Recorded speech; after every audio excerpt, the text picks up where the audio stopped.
भारत में अब तक कई शातिर चोर हुए। आपने उनकी कहानियां सुनी होंगी। किसी ने लाल किले से लेकर ताजमहल तक को बेच दिया, तो कोई पुलिस को ऐसे चकमा देकर भागा कि आज तक पकड़ में नहीं आया। चोरी की घटनाएं अब इतनी आम हो गई है कि हमें भी इन खबरों से कोई फर्क नहीं पड़ता। आलम तो यह है कि देश के बड़े बड़े रेलवे स्टेशनों और बस स्टैंड के परिसरों में बाकायदा ये सूचना दी जाती है कि आप चोरों से सावधान रहिए, वरना आपका सामान चोरी हो सकता है। लेकिन आज हम आपको ऐसे अनोखे और पढ़े लिखे चोर के बारे में बताएंगे जिसने चोरी की दुनिया में एक ऐसा मकाम हासिल किया कि उसे पुलिस के आला अधिकारियों से लेकर अदालत की कुर्सी पर बैठे हुए जज भी इस कदर पहचानने लगे कि जितना शायद वह अपने करीबी लोगों को भी नहीं जानते हो। इस चोर को न जाने कितने राज्यों की पुलिस अब भी तलाश कर रही है। वह चोर इतना शातिर है कि पुलिस के सामने से भी कब फरार हो जाता किसी को कानो कान खबर नहीं लगती। इस चोर ने चोरी में महारत हासिल करने के लिए बाकायदा कॉलेज से डिग्री हासिल की, ताकि चोरी के बाद अगर वो पकड़ा जाए तो ये डिग्रियों के जरिए कोर्ट और अदालत में अपना बचाव कर सके। ये चोर इतना शातिर है कि इसने फर्जी तरीके से जज बनकर अदालत में कई फैसले भी सुना डाले। तो आखिर क्या है इस पढ़े लिखे चोर की पूरी कहानी, चलिए जानते हैं। नमस्ते दोस्तों, आप सभी का स्वागत है हमारे YouTube चैनल पे जिसका नाम है। आशा करता हूँ आप सभी कुशल मंगल होंगे। चलिए कहानी में आगे बढ़ते हैं। दुनिया में चोर तो बहुत हुए और होते रहेंगे, लेकिन धनीराम मित्तल के धनीराम बनने की कहानी शायद दूसरी सुनने को नहीं मिलेगी। धनीराम मित्तल एक ऐसा नाम जो चोरी का पर्यायवाची बन गया था और अपराध की राह में इतनी ऊंचाई तक पहुंच गया था जो किसी और चोर की बस की बात नहीं थी। उसने अपने करियर में ऐसे ऐसे कारनामे अंजाम दिए जिसे सुनकर लोग मजबूर हो जाते हैं। धनीराम मित्तल ज्यादातर चोरियां दिन के उजाले में करता था। ये इतना शातिर और चालाक था कि कोर्ट से ही गायब हो जाता था और कभी कभी तो कोर्ट में सुनवाई के दौरान कोर्ट से ही कार चुराकर भाग जाता था। धनीराम मित्तल का जन्म साल 1939 में भारत के हरियाणा राज्य के भिवानी नामक स्थान पर हुआ था। धनीराम मित्तल को कोई चार्ल्स सोबराज कहता है तो कोई उसे हिंदुस्तान का सबसे शातिर ठग कहता है। यहाँ तक कि कई लोग उसे सुपर नटवर लाल भी कहते हैं। वह 25 साल की उम्र तक किसी भी सामान्य युवा की तरह ही था। धनीराम मित्तल के बारे में कहा जाता है कि वह पढ़ने लिखने में काफी तेज था। उसने अपनी ग्रेजुएशन की डिग्री रोहतक कॉलेज से हासिल की। धनीलाल का परिवार काफी पढ़ा लिखा परिवार था। उसके बड़े भाई पानीपत की एक अदालत में जज थे। ग्रेजुएशन कंप्लीट करने के बाद उसने 1964 में नौकरी की तलाश शुरू कर दी। उसने सरकारी नौकरियों के लिए कई परीक्षाएं दी और जगह जगह इंटरव्यू भी दिया, लेकिन उसे नौकरी नहीं मिली। अब उसके दिमाग में एक बात बैठ चुकी थी कि नौकरी इतनी आसानी से नहीं मिलने वाली है, इसलिए उसे कुछ नया करना चाहिए।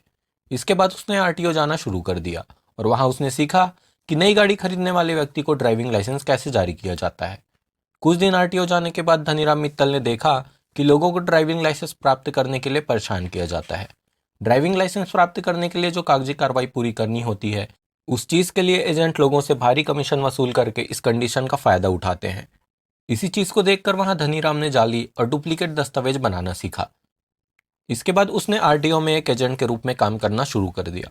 वह जाली हस्ताक्षर और जाली दस्तावेज जमा करके वाहन मालिकों को ड्राइविंग लाइसेंस प्राप्त करने में उनकी मदद करता था। इस दौरान उसने लोगों के लिए नकली कागजात बनाकर खूब पैसे कमाए। धीरे धीरे उसे एहसास होने लगा कि अपने कामों के लिए इन जाली दस्तावेजों का उपयोग वो कहीं और भी कर सकता है।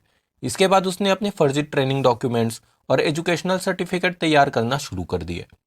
साल 1968 में सिर्फ नकली कागजात की बुनियाद पर उसने रेलवे में नौकरी ले ली और स्टेशन मास्टर बन गया। इन जाली दस्तावेजों के आधार पर उसने 1968 से 1974 तक 6 वर्षों तक स्टेशन मास्टर के रूप में काम किया। लेकिन स्टेशन मास्टर की नौकरी से भी वो ऊब गया और फिर उसने सोचा कि कुछ बड़ा करना चाहिए। इसलिए उसने अपनी नौकरी छोड़ दी और कारों की चोरी करनी शुरू कर दी। उस समय कारें काफी महंगी होती थी और उसे काफी लग्जरी चीज मानी जाती थी। धनीराम मित्तल दिन के उजाले में बड़ी ही आसानी से कारों को चुरा लेता था, लेकिन कारों की चोरी के बाद उसे बेचने में काफी परेशानी होती थी, क्योंकि गाड़ियों के कागजात उसके पास होते नहीं थे। उसने इस चीज का भी समाधान निकाला और गाड़ियों के फर्जी कागजात बनाने शुरू कर दिए। अब वो पहले गाड़ियों को चुराता, फिर खुद उसके फर्जी कागजात तैयार कर उसे बेच देता। कार चुराने की कोशिश करते समय उसे कई बार गिरफ्तार किया गया और उसे जेल भी जाना पड़ा। अदालत के चक्कर लगा लगा कर वह ऊब गया था। उसकी जमानत के लिए वकील उससे मोटी रकम वसूलते, लिहाजा वो इन सब चीजों से छुटकारा पाने के लिए उपाय सोचने लगा। कुछ समय तक सोचने के बाद वो जयपुर गया और वहां से कानून की पढ़ाई की और राजस्थान से एलएलबी की डिग्री हासिल की। इस दौरान उसने रोजमर्रा के खर्चों के लिए कारों को चुराने और बेचने का अपना काम जारी रखा। कानून की डिग्री हासिल करने के बाद उसने हैंड राइटिंग का भी कोर्स किया। इस कोर्स में उसने ओरिजिनल और जाली दस्तावेज के बीच अंतर करने में महारत हासिल करी। उसने ग्राफोलॉजी पर भी एक कोर्स किया। ग्राफोलॉजी एक ऐसी टेक्निक है जिसमें हैंड राइटिंग के जरिए यह मालूम किया जाता है कि वो आदमी कैसा है, यानी उस आदमी का व्यक्तित्व कैसा है। वकील बनने के बाद वो खुद का केस तो लड़ता ही, साथ ही वो अपने साथी चोरों को भी कानून से बचने के टिप्स देता था। धनीराम मित्तल ने नॉर्थ इंडिया के कई सारे शहरों में चोरी करने का अपना काम जारी रखा। वह अपने चोरियों के लिए कई बार पकड़ा गया और अदालत में पेश किया गया, लेकिन हर बार कुछ दिन जेल में बिताने के बाद वो जमानत पर बाहर आ जाता था। इन सब चीज़ों के कारण उसका आत्मविश्वास भी एक अलग ऊंचाई पर पहुंच चुका था। इसी दौरान वो नई दिल्ली में एक कार चुराने के आरोप में पकड़ा गया और उसे अदालत में जज के सामने पेश किया गया। बार बार कोर्ट में पेशी किए जाने की वजह से पुलिस वालों से लेकर जज साहब भी धनीराम मित्तल से ऊब चुके थे। उसे देखते ही जज ने तुरंत पहचान लिया और भड़कते हुए उससे कहा, तुम फिर से पकड़े गए, मेरी अदालत से तुम अभी कभी बाहर निकल जाओ। ये सुनकर वह खड़ा हुआ और 2 पुलिस वालों के साथ अदालत से बाहर चला गया। बाहर जाने के बाद उसने पुलिस वालों के साथ चाय पी। फिर पुलिस वालों को उसने बताया कि आज जज साहब बहुत गुस्से में हैं, बिना सुनवाई के ही कह दिया यहाँ से जाओ। पुलिस वालों ने भी कहा बात तो सही है। जिसके बाद उसने पुलिस वालों से बाथरूम से आने की बात कहकर उन्हें एक स्लिप दिया और फिर मौका देखकर वहां से गायब हो गया। जब जज साहब ने कोर्ट में पेशी के लिए धनीराम मित्तल को बुलाया तो पुलिस वाले सन्न रह गए।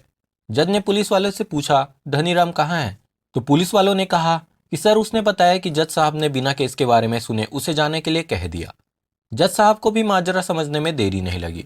वो समझ गए कि चोर धनीराम एक बार फिर फरार हो गया। कुछ दिनों बाद उसे फिर से गिरफ्तार कर लिया गया और अदालत में पेश किया गया। एलएलबी से ग्रेजुएट होने के कारण वह अपना केस खुद लड़ता था और अक्सर दूसरे वकीलों की दलीलें सुनकर अपनी दलीलें देता था। वह जेल से बाहर आता रहा और दोबारा किसी दूसरे अपराध में गिरफ्तार होता रहा। उसके जेल आने जाने का सिलसिला लगातार चलता ही रहा। उसने तकरीबन 1000 से ज़्यादा गाड़ियों की चोरी की। गाड़ियों की चोरी में वह इतना एक्सपर्ट था कि जिस जगह से उसे गाड़ी चोरी करनी होती वहां अपनी गाड़ी से पहुंच जाता और अपनी गाड़ी वहीं लगा देता। फिर जिस गाड़ी को चोरी करना होता उसे वहां से उठाकर किसी सुरक्षित जगह पर ठिकाने लगा देता और फिर वापस आकर वहां से अपनी गाड़ी ले जाता। कार चुराने की कोशिश में वो कई बार लोगों द्वारा पकड़ा भी गया, लेकिन वो ये कहकर इस स्थिति को टाल देता कि उसने गलती से अपनी कार की बजाय दूसरे की कार खोल दी थी। एक बार जब उसे पता चल जाता कि उसे कोई देख नहीं रहा है तो वो कार चोरी कर लेता, फिर उसे सुरक्षित स्थान पर ले जाता। इसके बाद वो चोरी की कार को बेचने के लिए जाली दस्तावेज तैयार करता और फिर उसे बेच देता था। उसने अपने पूरे करियर के दौरान न कभी किसी को पीटा और ना ही किसी पे हमला किया, बल्कि अपने तेज दिमाग के बलबूते सारे कारनामे अंजाम देता था। धनीराम मित्तल में एक और बात है जिसकी चर्चा होती है। वह वाहन चोरी की घटना को रात में कभी अंजाम नहीं देता था, लेकिन अपनी उम्र की वजह से धनीराम इस मामले में कमजोर पड़ने लगा। उसका नेटवर्क कमजोर हो गया। वह 1964 से वाहन चोरी की घटना अंजाम देता आ रहा था, लेकिन आखिरी बार वह 2016 में उस समय पकड़ा गया जब उसे दिल्ली में एक साथ 3 गाड़ियों को चुराने के आरोप में गिरफ्तार कर लिया गया। इसके बावजूद साल 1980 में धनीराम ने एक ऐसा काम किया जो चोरी के इतिहास में शायद ही हिंदुस्तान के किसी चोर ने ऐसा किया हो। उसकी एक करतूत चोरी और फर्जीवाड़े के इतिहास में एक उदाहरण के रूप में लिया जाता है। दरअसल उसने एक दिन अखबार में एक खबर पढ़ी कि झज्जर के एडिशनल सिविल जज के खिलाफ इंक्वायरी चल रही है। भ्रष्टाचार के मामले में पंजाब और हरियाणा हाईकोर्ट ने जज के खिलाफ जांच बैठा दी है। बस उसका सातिर दिमाग चल पड़ा। धनीराम ने हाईकोर्ट रजिस्ट्रार की ओर से एक लेटर झज्जर के एडिशनल सिविल जज के नाम लिखा। यह लेटर उसने उसी जज के नाम लिखा जिसके खिलाफ पंजाब और हरियाणा हाईकोर्ट इंक्वायरी कर रही थी। लेटर को सातिर चोर ने झज्जर के एडिशनल जज के पते पर भेजा। लेटर में उसने लिखा कि करप्शन के मामले में आप पर इंक्वायरी चल रही है, तो जब तक इंक्वायरी खत्म नहीं हो जाती तब तक आप 2 महीने की छुट्टी पर रहेंगे। खबर पढ़ते ही आरोपी जज साहब अगले दिन से छुट्टी पर चले गए। धनीराम के फर्जीवाड़े का कारनामा यहीं पर समाप्त नहीं हुआ। उसने एक और पत्र लिखा। दूसरा लेटर भी उसने पंजाब और हरियाणा हाईकोर्ट के रजिस्ट्रार की ओर से लिखा। दूसरे पत्र में उसने लिखा कि चूंकि जज साहब 2 माह की छुट्टी पर हैं, तो जब तक इंक्वायरी पूरी नहीं होती तब तक एक नए जज साहब कोर्ट के काम संभालेंगे और उनकी जगह सुनवाई करेंगे। लेटर तय पते पर पहुंच भी गया। इसके बाद झज्जर के सिविल कोर्ट में एक नया जज आता है। 40 दिनों तक रोजाना सुबह 9 बजे से शाम 5 बजे तक अदालत की कुर्सी पर बैठता है और कोर्ट में आए मुकदमे की सुनवाई भी करता है। इस दौरान अलग अलग केस में जेल आए 24 से 70 लोगों को जमानत दे देता है, तो वहीं कुछ लोगों की जमानत खारिज कर उसे जेल भेज देता है। हत्या, रेप और कुछ अन्य संगीन मामलों को छोड़कर अधिकांश केस में वो आरोपी को जमानत देते गया। 40 दिनों तक झज्जर की सिविल कोर्ट में जज की कुर्सी पर बैठने वाला शख्स कोई और नहीं बल्कि यही हिंदुस्तान का सबसे शातिर और चालाक चोर धनीराम मित्तल ही था। इस बीच नए जज के तेजी से फैसले की चर्चा भी होने लगी। वकीलों को भी ताज्जुब होने लगा कि जज साहब अचानक इतने अच्छे क्यों और कैसे हो गए। फटाफट बिना रुके बेल दिए जा रहे हैं। आरोपी मुजरिम भी इनसे सहानुभूति रखने लगे। जेल में अपराधियों के बीच चर्चा होने लगी कि जज साहब तो बड़े अच्छे हैं। कहते हैं कि 40 दिनों तक जज की कुर्सी पर बैठने के बाद जो उसने फैसले सुनाए उनमें कुछ हद तक ठीक भी थे, क्योंकि उसने एलएलबी की पढ़ाई की थी और साथ ही धनीराम के एक भाई भी जज थे, इसलिए वह कानून को अच्छी तरह समझता भी था। लेकिन 40 दिनों के बाद अचानक फर्जी दस्तावेज से झज्जर कोर्ट के जज बने धनीराम मित्तल ने कोर्ट जाना छोड़ दिया। इसके बाद झज्जर सिविल कोर्ट ने पंजाब और हरियाणा हाई कोर्ट से संपर्क किया कि वो अपने नए जज को नहीं ढूंढ पा रहे हैं। ये सुनकर पंजाब और हरियाणा हाई कोर्ट के रजिस्ट्रार चौंक गए। उसके बाद उन्होंने बताया कि उनके द्वारा किसी जज को छुट्टी पर भेजने वाला और नया जज भेजने वाला कोई लेटर भेजा ही नहीं गया है। इसके बाद झज्जर सिविल कोर्ट ने वह सारे पेपर्स दिखाए तो पता चला कि यह सारे के सारे पेपर फर्जी और नकली हैं। लेकिन जब हकीकत सामने आई उससे पहले ही धनीराम मित्तल झज्जर कोर्ट छोड़ चुका था। जब बाद में धनीराम मित्तल अरेस्ट हुआ तब उसने बताया कि उसे जज बनने का आइडिया अखबार में खबर पढ़ने के बाद आया। इसके साथ ही उसने ये भी बताया कि उसने सिर्फ उन्हीं लोगों को जमानत दी जिनके जुर्म छोटे मोटे थे। हो सकता है उन मुजरिमों को 6 महीने या साल भर बाद जमानत मिलती, मगर उसने उनको तुरंत जमानत दे दी। मगर उसने किसी कातिल या रेपिस्ट को जमानत नहीं दी।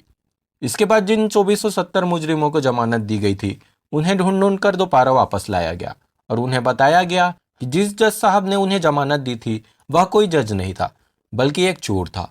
इस घटना ने धनीराम को इंटरनेशनल चोर बना दिया और जो भी इस घटना के बारे में सुनता वो धनीराम मित्तल के दिमाग की तारीफ किए बिना नहीं रहता था। वो इतना मशहूर हो गया था कि धनीराम मित्तल जिस जेल में जाता था तो छोटे मोटे अपराधी जानबूझकर कोई अपराध करते ताकि पुलिस उन्हें भी जेल में डाल दे और कुछ दिनों के लिए धनीराम मित्तल की शरण में रहकर चोरी के कुछ गुण सीख सके। कहते हैं कि धनीराम मित्तल अपनी पूरी जिंदगी में 94 बार गिरफ्तार हुआ, जो हिंदुस्तान की तारीख में एक रिकॉर्ड है, क्योंकि इतिहास में आज तक कोई भी अपराधी शायद इतनी बार गिरफ्तार नहीं हुआ। तो यह थी आज की पूरी कहानी। आशा करता हूँ आपको कहानी पसंद आई होगी। मिलते हैं अगले कहानी में। जय श्री राम।